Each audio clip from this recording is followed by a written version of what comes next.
Hey everyone. So my innovation was based around Santa Monica, California, because that is where I'm originally from.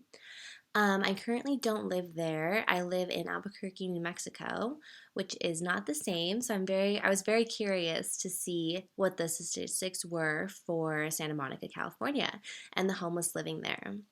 So, completing my assignment and like my community scan, for example, some of my assumptions that I obviously assumed about Santa Monica, not living there for a couple years, were actually proven wrong.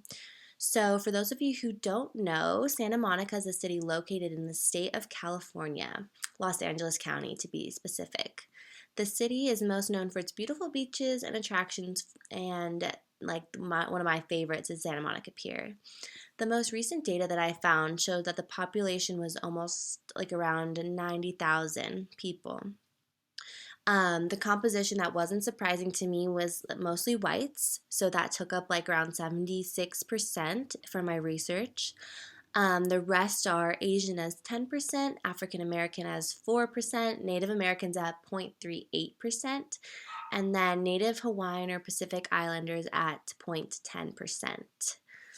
So I lived in Santa Monica, California for all of my childhood, but never really paid much attention to the kinds of races that I was surrounded with. I moved here to New Mexico when I was adult, and the different people was like the first thing I noticed. Like out in California, I personally didn't really pay attention to it because I think it was mostly whites and Caucasians. But as soon as I moved out here, like it wasn't the same. So, researching with a certain goal and depth about this city gave me more understanding and appreciation for the people and resources that I've overlooked. A positive result that came from one of my community scans was being introduced to a whole new side of available resources out there. So, a community that is out there specifically targeting an audience to help. One thing I confirmed about the community was the percentage of whites, like I mentioned, was over 50%. Um, However, I was struggling to find resources for certain things. So, for example, there are plenty of resources out there. It's just which ones will cater to what you're looking for. So, for example, the homeless in Santa Monica is more than in New Mexico. And I believe that some of the resources that I researched that I found were really good for those were Turning Point Housing, the People Concerned Access Center, Upward Bound House, which is like a family place. And I found that those were the most popular and easily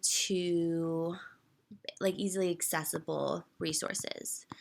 So that was the innovation I found for Santa Monica. So for me in this problem, I feel like in Santa Monica, like I'm not there physically, but I believe it'd be easier to make those resources cater to a wider group of people.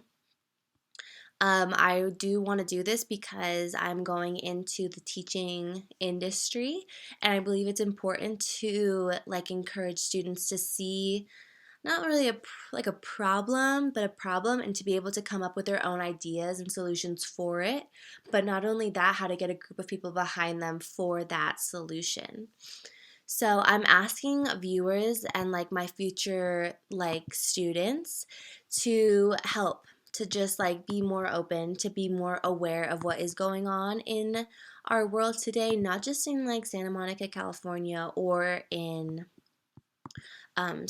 New Mexico, but I really want to, as a teacher, as a future teacher, to motivate, inspire, encourage, and support my students, providing that safe, secure, and loving environment to educate them based on like socially, emotionally, and cognitively, so they can continue to build a foundation for lifelong learning. I believe that my innovation is part of that lifelong learning. Thank you so much for listening, and I'll talk to you guys later. Thank you.